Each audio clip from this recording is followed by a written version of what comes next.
Bienvenidos. Hoy vamos a estar grabando también esta reunión que no es habitual, puesto que hoy a la mañana tuvimos un corte de luz general en toda la zona, así que pudimos tener luz trayendo del otro edificio, pero no para poder transmitir, así que también aprovecho entonces para saludar a todas las personas que seguramente estarán viendo esto día lunes, día martes o en la semana. Algunos también de ustedes que por ahí vienen el día domingo, también luego en la semana por ahí lo vuelven a ver. Pero en este caso, saludarles entonces y las disculpas del caso, y a la mañana no pudimos entonces transmitir. Veo también un montón de chicos pequeños, escolares, que no hay problema que se queden, pero la verdad es que es más divertido toda la actividad que está preparada para ellos. Hay actividades para preescolares, escolares, que son específicamente dedicadas a ellos, no lo que va a ser ahora mi enseñanza, que la verdad que no.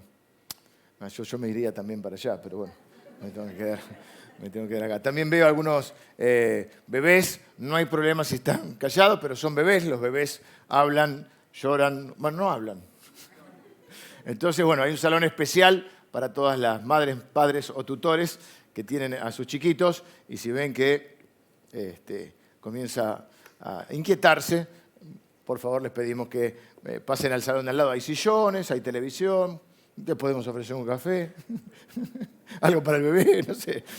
Pero bueno, son las recomendaciones del caso. Vamos a mirar la palabra de Dios. Se va a tener que dar más quietito de acá, frente a la cámara. En esta noche vamos a hablar acerca de la mirada de Jesús, o los ojos de Jesús también se podría titular. Hace algunos domingos que venimos hablando del hecho de que los cristianos hemos sido llamados a vivir por fe. Pero la fe no es algo natural en nosotros. Lo natural es la preocupación, lo natural es la ansiedad, lo natural es el temor en muchas ocasiones frente a la incertidumbre. La fe es algo sobrenatural que solo Dios puede crear. Y vimos que la fe también, lo que produce la fe, es una manera de ver la vida, una manera de luego, digamos, al tener una perspectiva de la vida, una mirada sobre Dios, una mirada sobre el mundo, una mirada sobre nosotros. A partir de esa mirada, de esa perspectiva espiritual que incluye la fe, lo que hace es que actuemos en consecuencia, sería lo ideal, es decir, que vivamos por la fe, por cómo interpretamos la realidad. Y justamente es una de las cosas que vamos a ver en el día de hoy, porque quiero que veamos la mirada de Jesús. La Biblia, yo seleccioné algunos episodios que voy a mencionar, porque es increíble la cantidad de episodios donde se menciona que Jesús, antes de decir o hacer algo, miraba. Usa la frase específica, y Jesús a veces miraba a una persona, a veces miraba una situación, pero muchas veces en la Escritura, de hecho seleccioné y no podían, por una cuestión de tiempo y de poder captar todo lo que queremos decir, no hacía falta tantas historias, pero podrían ustedes ver en la Biblia, hacer el ejercicio si les interesa en alguno de los evangelios, y poder ver cuántas veces dice que Jesús miraba. Quiero hablar de la mirada de Jesús entonces porque Jesús mismo dijo en Mateo capítulo 6, versículo 22, él decía: la lámpara del cuerpo es el ojo. Así que si tu ojo es bueno, otra traducción dice, si tu ojo está sano, si tu ojo está alineado con Dios, podríamos decir nosotros, todo el cuerpo estará lleno de luz. Y después dice, si tu ojo no está sano, tu cuerpo no va a estar lleno de luz. Los ojos eran mucho más que un órgano visual, que no es poca cosa tener la bendición de poder ver. Tenía un significado mucho más especial en las enseñanzas de Jesús, que no podemos pasar por alto. De hecho, vino a mi mente, hay una frase que no sé exactamente cómo es, si una la inventé, si una la cambié, pero hay una frase así como que los ojos son el espejo del alma. ¿Es así o no? Se me confundía con las ventanas del alma, pero la idea es la misma. Esa es la idea, decía el Chapulín, ¿no? Quiere decir que más allá que... Por eso las grandes conversaciones o las conversaciones importantes se tienen cara a cara, es mi forma de ver. Hay cosas que no se hablan por teléfono. Hoy los chicos de hoy no hablan por teléfono. Mis hijos lo llaman por teléfono y dicen, ¿quién me llama? Se ponen Es más, si alguien te va a llamar, te dice, ¿te puedo llamar? Pero lo que tenemos es unos años más y tenemos con alguna gente cierta confianza. Antes se llamaba porque no había otra manera y vos no sabías quién era. Ahora no, este teléfono quién era. ¿Y por qué digo esto? Porque no es lo mismo hablar ciertas cosas cara a cara. Hay un lenguaje gestual que podemos ver y hay una cosa que se habla mirándose a los ojos. Porque los ojos son un reflejo del alma, o una ventana, o un espejo. Uno puede mirar a los ojos y quizá si tiene un poco de empatía, poder ver más allá de las palabras que se están diciendo. Así que un aspecto importante en la vida de Jesús se relaciona con la mirada y con los ojos de Él. Para comprender un poquito más el versículo que acabo de leer, yo no soy de extenderme mucho con las explicaciones del texto griego, pero sí es cierto que el verbo mirar, que se usa en diferentes lugares, sobre todo de los evangelios, o sea, de las 4 biografías de Jesús, Mateo, Marcos, Lucas y Juan, tiene 3 variantes que tienen una significación espiritual y teológica diferente y que creo que está bueno verlo porque cada uno revela determinados matices o sentidos que nos ayudan a descubrir el propósito divino. Para no spoilear, voy a ir uno por uno. El primer significado de ese mirar es mirar alrededor.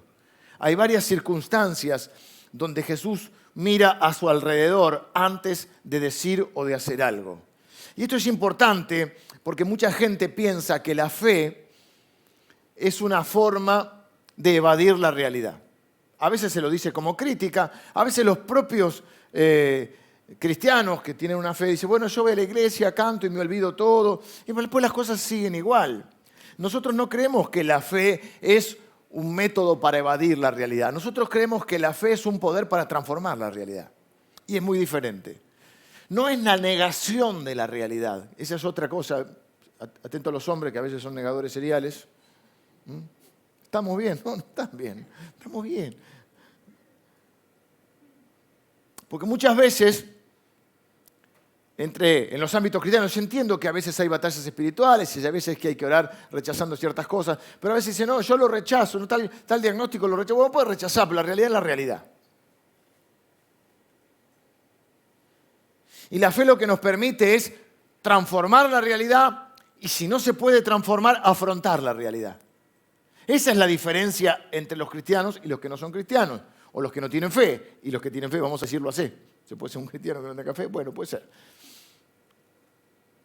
Porque si no podemos creer, o nos pueden haber enseñado también, erróneamente, no hablamos de malas intenciones, sino de errores, de que si vos tenés la suficiente fe, hay cosas que no te van a suceder.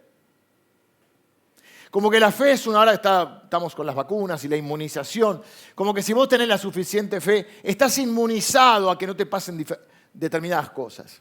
Entonces, si vos crees eso, cuando te viene una circunstancia de dolor, de sufrimiento, podés pensar 2 cosas. O no tengo fe, o lo que me enseñaron no es verdad, Dios no es cierto, Dios no es verdad, Dios no es real, Dios no me quiere, etcétera, etcétera. Lo que hace la fe es que te ayuda a interpretar la realidad. Yo menciono siempre la frase de Nietzsche que dice, no hay hechos, hay interpretaciones. ¿Qué es lo que quiere decir? Que no es tan importante lo que te sucede, sino cómo lo vivís, cómo lo afrontás. Y la fe no te exime de que te pasen cosas. La fe te ayuda a atravesar las situaciones de una manera diferente. Por ejemplo, siempre menciono, ¿hay algo peor que sufrir? Sí. No es pare de sufrir. ¿Hay algo peor que sufrir? Sufrir solo. Y la Biblia Dios te ha prometido en su palabra que nunca te dejará. Entonces lo voy a afrontar de otra manera. Entonces no voy a decir, yo estoy solo en esta situación. Nadie está conmigo. No, Dios está conmigo. Cambia totalmente. Es la misma realidad, pero interpretada de una manera, no negando la realidad. La fe no niega la realidad. Lo que la fe dice es que la realidad es más amplia de lo que solamente se puede percibir con los sentidos naturales. Digo esto porque Jesús en varias ocasiones miró a su alrededor. Por ejemplo, en Marcos capítulo 11, Él llega a Jerusalén, va al templo quizá con cierta ilusión y se encuentra con que, dice la Biblia específicamente, algunos los voy a leer y algunos los voy a mencionar para no marearlos tanto, pero la cita es Marcos 11:11, dice que Él llega al templo y miró a su alrededor y vio que había muchos que estaban comerciando con la fe. Se va y vuelve al día siguiente o al otro día, porque es la última semana previa a la cruz, donde él hace la entrada a Jerusalén, va al templo, y vuelve y los echa, diríamos, a patadas del templo, a todos los comerciantes. No dice a patadas, eso fue un agregado. Una especie de látigo. Yo pensé, sacó el cinto, pero no usaban cinto, no sé si estaba la túnica. Pero dice que volcó las mesas y en un Jesús quizás no tan conocida esa faceta, justiciero. Pero dice que miró a su alrededor, ¿ve? No niega la realidad. Y una vez que ve la realidad, hace algo. Es la misma, en otra ocasión, día de reposo, los judíos, estamos dentro del ámbito del judaísmo, no podían hacer nada el día de reposo, le traen un enfermo, también los enemigos de Jesús para querer encontrarlo en alguna falta, en algún incumplimiento de la ley, le traen un hombre que tenía una mano inutilizada, la mano seca. Se lo conoce como el hombre de la mano seca. Y entonces dice que Jesús miró lo que sucedía y dice que mirándolos a ellos, en una mezcla o en esa mirada transmitiendo enojo, transmitiendo, yo te diría, ira.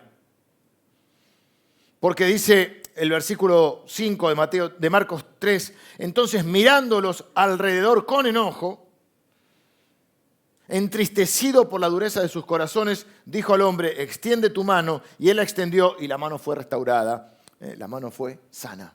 Ven, en la misma mirada de Jesús puede ver la diferencia que hay en las personas. Los que estaban buscando atraparlo en algo y también tiene una mirada compasiva para aquel que estaba sufriendo.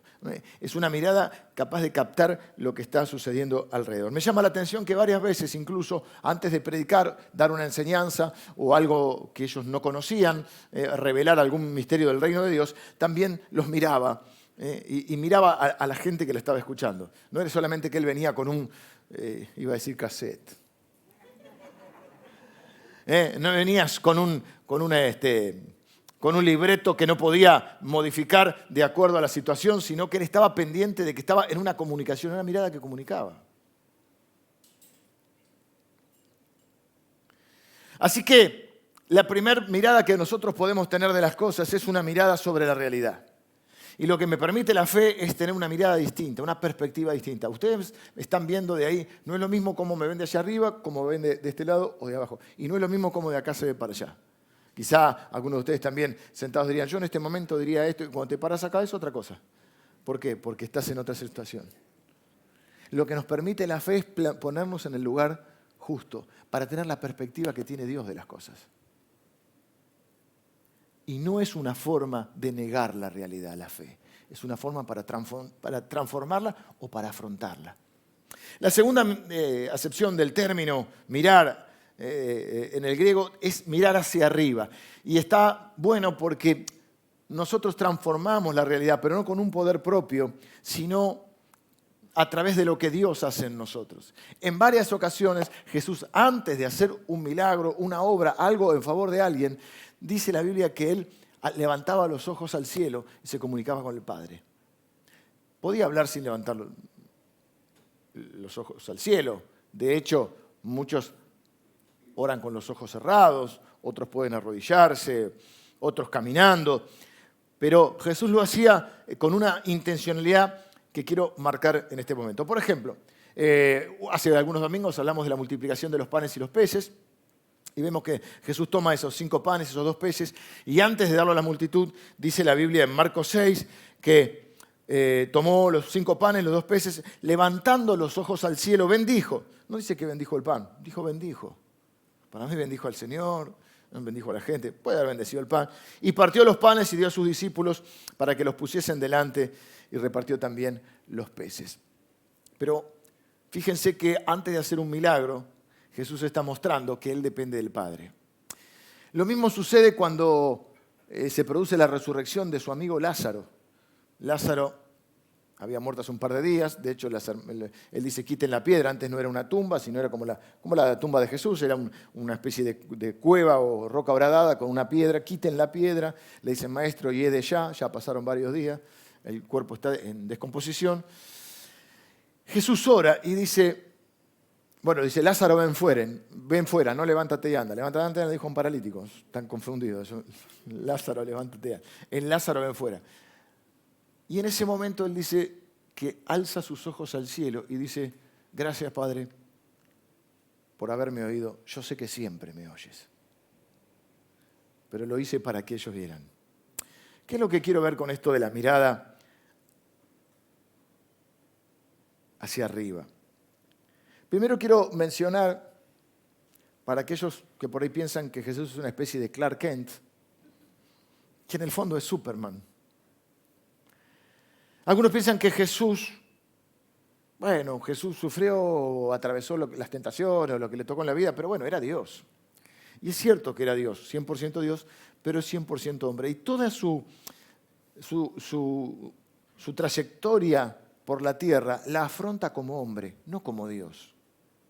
Esto es importante porque Él nos está enseñando a nosotros cómo vivir esta vida. Él no la vive como un Dios, Él la vive como un hombre. Todo su derrotero lo hace en su humanidad. La única vez que Él utiliza atributos divinos, los utiliza en beneficio de los demás. ¿Saben cuándo? Cuando perdona pecados. Venían, le traían un enfermo, una mujer sorprendida en adulterio, y él decía, hija, tus pecados te son perdonados. Y en el ámbito religioso se ponían como locos. ¿Por qué? Porque ellos decían, solo Dios puede perdonar pecados. Eso era una blasfemia, eso era un pecado de muerte. Es más, a Jesús lo llevan a la cruz por eso. A Jesús no lo matan por multiplicar los panes y los peces y alimentar a la multitud y hacer acción social. A la gente le encanta que la iglesia haga acción social. A Jesús no lo matan por sanar a los enfermos. La gente no tiene ningún problema con que la iglesia ayude a las personas que tienen enfermedades, que reparta medicamentos o que ayude a las personas que tienen adicciones. No es eso lo que molesta. Lo que molesta es cuando decimos que Jesús es Dios. Fanático. Y eso es el hecho puntual por el cual Jesús es llevado a la cruz. No porque alimentó a los 5.000 o a los 4.000 o porque sanó enfermos, sino porque Él dijo que era Dios al perdonar los pecados. Todo el resto de su derrotero por la tierra lo atraviesa como humano.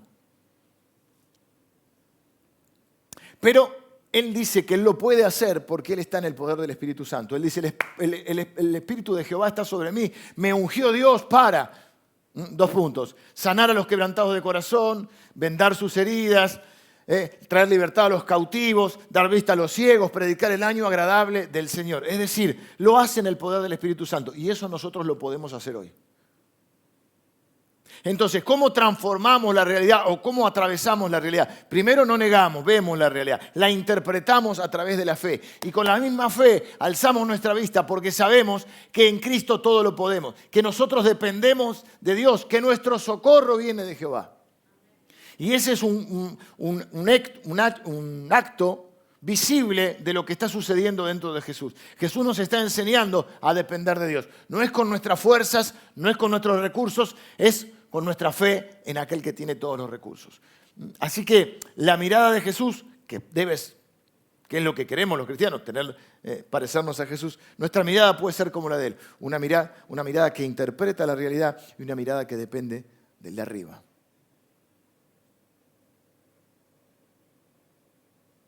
Y créeme que con esa mirada se hacen milagros.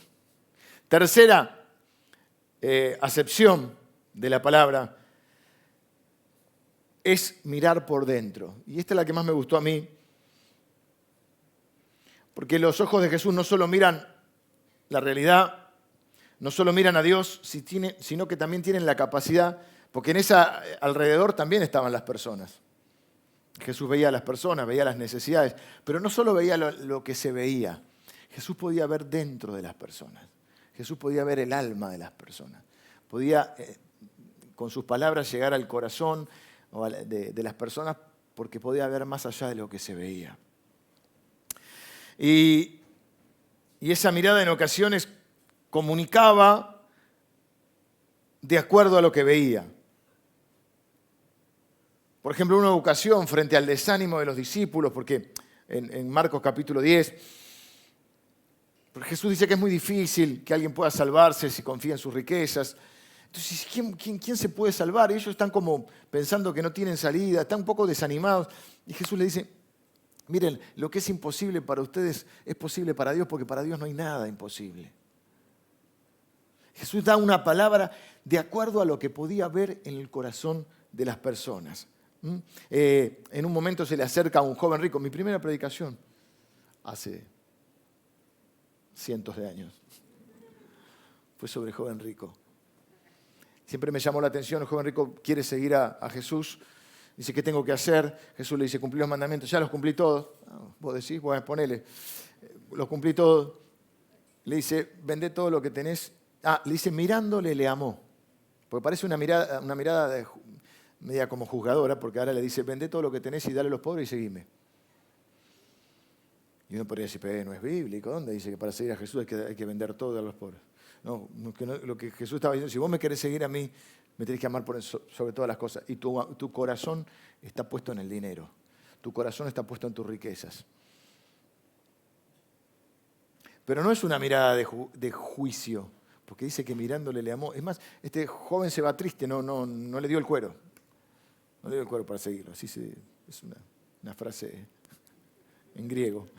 Dice, y al joven rico no le dio el cuero. Más actual, no le dio la nafta, dicen ahora. El cuero era más para sub 70 sería. No, sobre 60, digamos. La mirada de Jesús llega a lo profundo de los corazones, descubre los secretos, no para condenarte, sino para salvarte. Identifica las necesidades, el clamor que hay en un corazón, en esa parte del alma que nadie conoce, que incluso hay cosas que conoce de nosotros que ni nosotros conocemos. Y da respuesta a eso. Yo quiero tener esa mirada que tenía Jesús. Y entonces vos pensás que alguien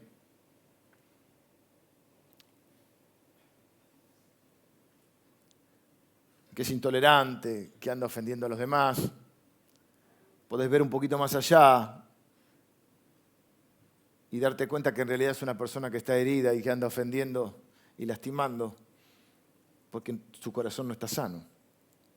Y podés ver a alguien que quiere figurar y estar en todos lados y en realidad podés ver un poquito más allá en su alma y ver que es alguien que necesita valoración porque no se sienta valorado y quiere llamar la atención. Y en realidad aquella persona quizá no está enojada con vos o no te quiere, sino que ni siquiera puede amarse a sí mismo. Otra mirada tremenda de Jesús y que repito esto, siempre es con compasión y empatía. Hay dos miradas que Jesús hace sobre la misma persona que le dan un marco a toda su vida, y es a Pedro. Porque tiene la primera mirada cuando lo llama a que lo acompañe y le siga en esa aventura de fe que comienza Jesús cuando hace su ministerio público. Y dice la Biblia en el primer capítulo de Juan, que él le dice, tú eres Simón, hijo de Jonás, tú serás llamado Cefas, y aclara que quiere decir Pedro. Pero antes de eso dice que lo miró directamente a los ojos y le dijo, vos vas a ser una piedra en pero no una piedra en el zapato, vos vas a ser una roca en esta aventura de fe. Le da un llamado, le da un sentido a la vida. Pero me gusta porque dice que lo miró a los ojos. Lo direccionó con esa mirada. Pero pasa el tiempo y llegan los eventos de la cruz, de los cuales hablamos el domingo de resurrección, y hay una mirada tremenda que es cuando Jesús ya está atravesando los juicios previos a la crucifixión, cuando es arrestado, y Pedro lo está siguiendo medio de lejos, y entonces dice la Biblia en Lucas 22 que vuelto el Señor, o sea, el Señor se da vuelta, miró a Pedro, y Pedro se acordó de la palabra del Señor que le había dicho, antes que el gallo cante, me negarás 3 veces, y Pedro saliendo fuera lloró amargamente. Jesús lo mira a Pedro y no es una mirada de condenación, es una mirada de compasión. ¿Cómo lo sé? Pues bien, lo vimos el domingo de resurrección, está subida la prédica en YouTube. Jesús se ocupa específicamente de hacerle saber a Pedro que él lo está esperando. Y cuando Pedro viene, se ocupa específicamente de hablar con él para restaurarlo y decirle: necesito que pastorees mis ovejas. Yo no te descarté. O sea que la mirada del Señor no es una mirada, es una mirada que puede ver más allá de lo que hay. No ve al Pedro derrotado y desorientado, sino que ve el potencial que hay en Pedro, ve el futuro de un Pedro siendo usado por Dios. Y eso es como les decía la otra vez también, yo quiero ver a las personas, las quiero ver más allá de lo que puedan ver externamente. Poder ver qué hay en los corazones de las personas y tener siempre una mirada compasiva, empática. Esas son las miradas que salvan, esas son las miradas que restauran, esas son las miradas que redimen, esas son las miradas que sanan los corazones. Termino. Vengan los músicos si están por ahí. En el libro de Hebreos, capítulo 11, lo vamos a hacer. No sé si spoilear mucho, pero ya algo dije hoy, pero bueno, esto va a salir así que no lo digo. Pero bueno, vamos a hacer una serie sobre los héroes de la fe. Y en el capítulo 11 el escritor de Hebreos empieza a nombrarlos y en un momento dice: y el tiempo me faltaría para hablarles de este, del otro. Bueno, a mí, parafraseando al escritor de Hebreos, el tiempo me faltaría para hablarte de la mirada del Señor Jesús a Zaqueo, un recaudador de impuestos que no lo quería ni la mamá. En caso de Zaqueo la mirada es completa porque miró hacia arriba. Zaqueo era peticito, pequeñito. Zaqueo peticito era, no sé cómo era la canción. Y estaba subido a un árbol para ver al Señor, entonces el Señor mira hacia arriba, mira hacia alrededor, ve la situación, sabe que no lo quiere nadie, mira hacia arriba, pero en este caso no para mirar a Dios, sino para mirarlo a Zaqueo. Y le dice: esta noche voy a comer a tu casa. Se invitó solo. Porque pudo ver más allá del peticito que estaba en el árbol. Y vio a un hombre que estaba sufriendo porque estaba lleno de plata y era un pobre tipo.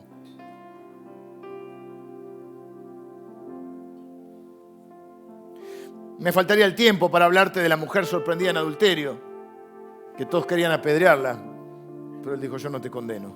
Dice que miró a su alrededor, una escena hermosa también. Escribió en el piso, dijo: bueno, quieren apedrearla, tiren la primera. ¿Quién tira la primera piedra? ¿Quién está libre de pecado? Miró alrededor y cuando miró después no quedaba nadie. Y la miró a ella, que estaba sola. Y dijo: yo tampoco te condeno. No vine a condenar, vine a salvar. El tiempo me faltaría para hablarte de la prostituta arrepentida, a la que todos lo miraban con una mirada de superioridad, pero Jesús la vio con una mirada de misericordia y pudo ver que más allá de lo que la gente podía ver en ella. Vio a la mujer que tocó el manto en una situación donde todos lo apretan y Jesús dice: siente él que sale poder de él. Dice la Biblia: virtud salía de él, virtud es poder. Y dice: ¿quién me tocó? Y los discípulos dicen: me preguntás quién te tocó. Si la multitud te aprieta. Dice: no, poder salió de mí. Hace así, la ve. La mujer se da cuenta. La mujer tenía años y años yendo a médicos. Tenía una enfermedad que tenía pérdida permanente de flujo de sangre. Y dice la Biblia que Jesús la mira y le dice: eres libre de ese azote. Pero dice que la miró. O sea, podía haber seguido. Quería... Es más, creo que en ese momento también le dice: tu fe te ha hecho salva. Me faltaría el tiempo para hablarles de una mujer encorvada que nadie veía o nadie quería ver. Y Jesús detuvo su marcha, la miró y la sanó. Y así podríamos hablar y recorrer el Nuevo Testamento y ver que Jesús no hacía las cosas sin comprometerse emocionalmente. Que él podía, que lo que más le importaba no era lo que se podía ver por afuera de las personas, sino lo que había dentro de las personas. Y vivimos en un mundo de apariencias.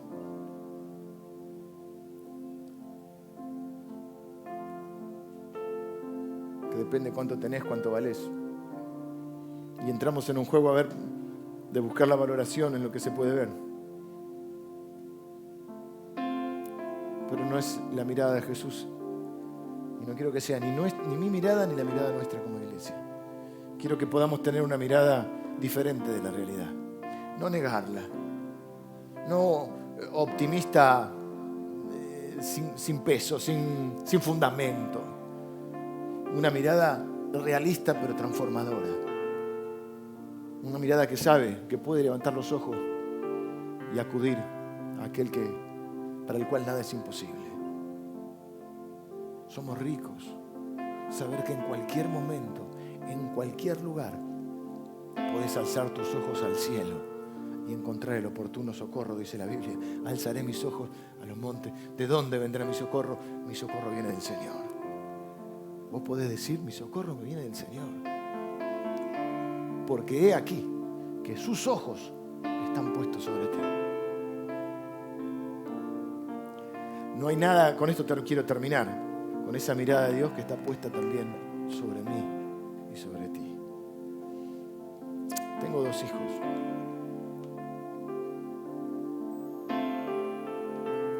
Siempre, bueno, estos son grandes.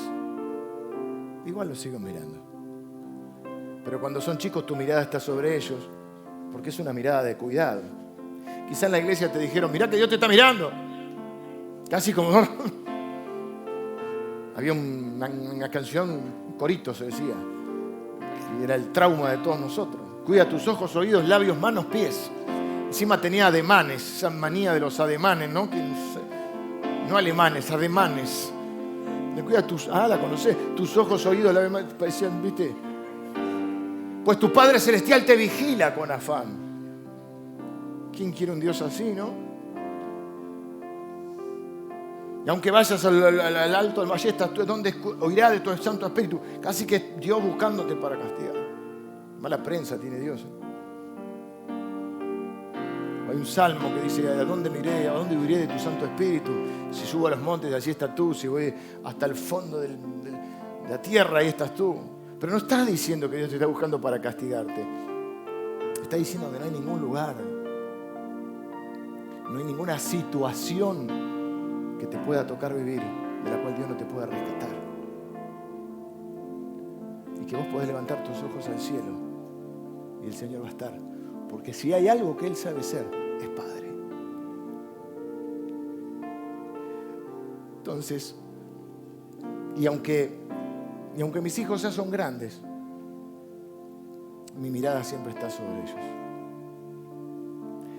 Nosotros podemos vivir la vida, interpretarla de esta manera, sabiendo que tenemos un Padre que es todopoderoso para hacer todas las cosas mucho más allá de lo que nosotros pedimos o entendemos, al cual podemos acudir. Y esa es la que hace la diferencia. Esa es la fe que hace la diferencia. No que no te van a pasar cosas, sino que las puedes enfrentar de otra manera. Que eso no te vuelva orgulloso, que eso te dé una mirada compasiva para los demás. Porque los demás son tus hermanos o tus hermanas. Y a veces reaccionan como reaccionan o viven como viven. Pero si vos podés mirar más allá de eso y mirar su corazón, vas a ver que lo que necesitan tal vez sea conocer o saber ellos también que tienen un Padre y que tienen un hermano que dé la vida por ellos. Así que ahora me gustaría orar. Y antes de orar, quiero invitarte a que cierres tus ojos, te conectes con Dios. Y que puedas donde estás vos orar. Y agradecerle a Dios. Porque sus ojos los ha puesto sobre ti. Porque ha prometido que no te dejará ni te desamparará. Y porque podés siempre acudir a Él. En cualquier lugar y en cualquier situación. Y porque podés atravesar cualquier situación. Porque ahora estás en Cristo. Tenés un Padre y tenés un Salvador. Dale gracias al Señor donde estás.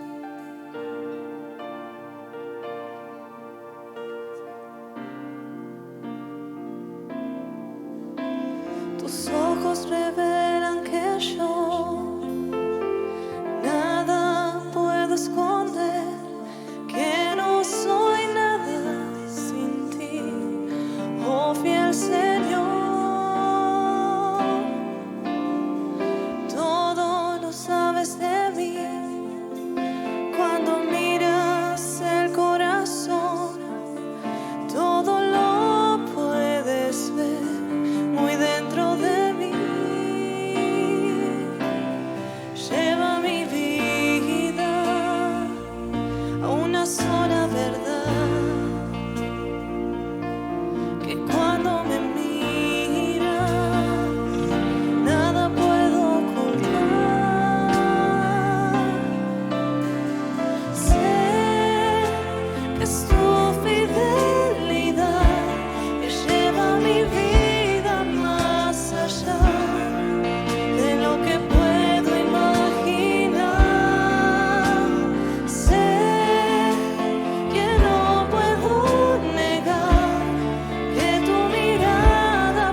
Señor, te damos gracias en esta noche porque has puesto los ojos sobre nosotros como un padre que sabe cuidar de sus hijos. Señor, gracias por la fe que has puesto en nuestro corazón.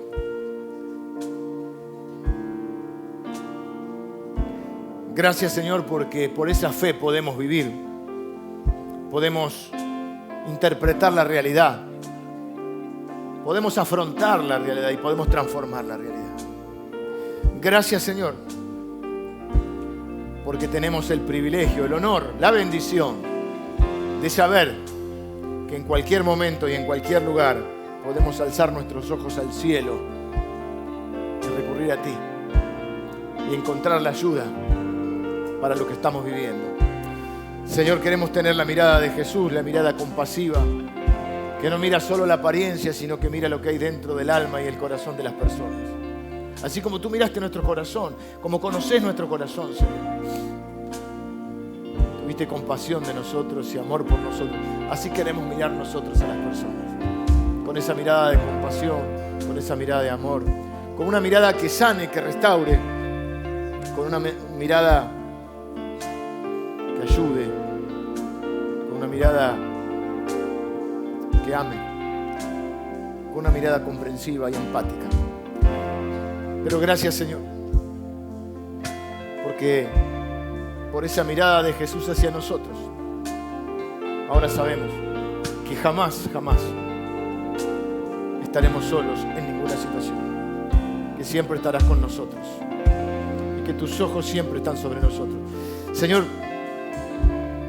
gracias por lo que nos enseñaste a través de Pedro, de esa mirada a Pedro, el mismo que pudo escribir después, que tus ojos están sobre nosotros, sobre los justos, y que tus oídos están para escuchar nuestras oraciones. Gracias, Padre,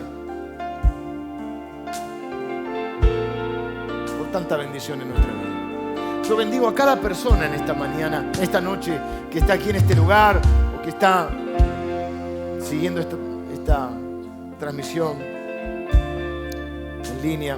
Señor, te pido que ahora mires cada corazón, cada vida,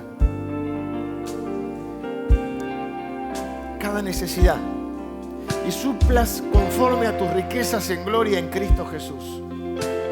En el nombre de Él oramos, en el nombre de Jesús. Amén. Amén. Señor, le bendiga.